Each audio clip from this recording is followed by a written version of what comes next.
Yeah.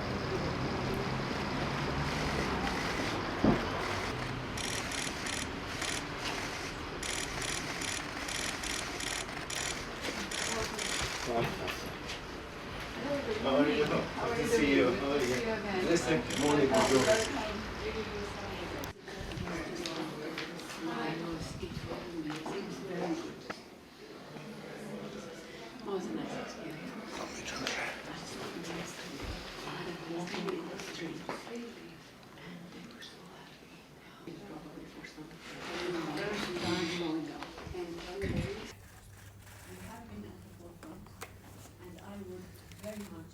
Visit as Minister of Foreign Affairs abroad. And after this happened, the musical was out of this world, and what a beautiful message to the world on peace.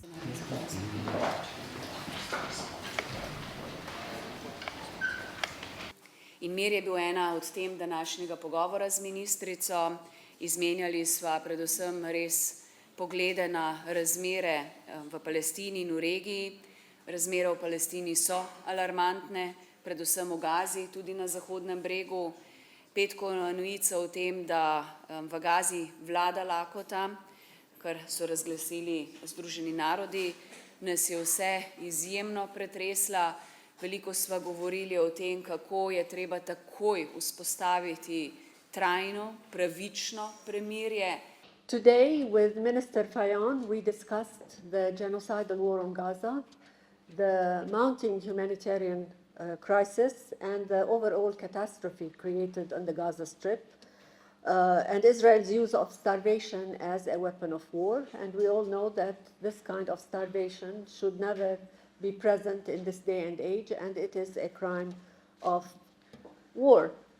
Today, we also take note of the report coming out from the UN confirming the existence of famine in the Gaza Strip, and it confirms the reality the Gazans are living in the devastated Strip. Today, more than 250 Palestinians have lost their lives because of starvation. And today, journalists, your colleagues, we have 240 of your colleagues who have been brutally killed in Gaza. And that number exceeds the number of journalists killed in World War II and onwards, in all the wars in modern history. Today, 80% of Gaza is in shambles, and we will only know the extent of devastation, the extent of the killing and the injuries once we are able to assess on the ground. Today, the numbers stand at 62,000 killings, over 150,000 injuries, but God only knows the number of those still under the rubble and those who are still missing. We also address the situation on the West Bank, where Israel continues to expand its settlements. They have announced 22 settlements a few weeks ago.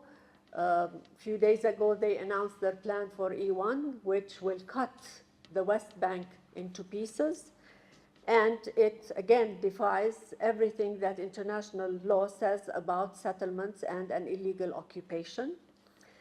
I briefed the minister about Prime Minister Netanyahu's plans for what he calls the Greater Israel. And let us be very clear about his proposal.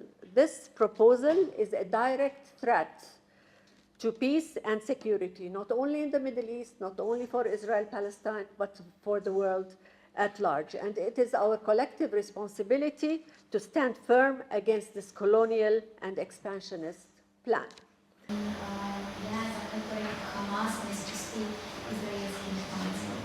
We are for the release of all hostages. The question should be twofold.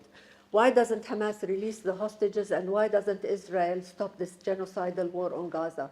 I think they go hand in hand, and both need to come to terms that the only way to move forward is for the release of hostages and for Israel to have a complete ceasefire that is permanent, so that it enables us to embark on a peace path that is much needed at this time.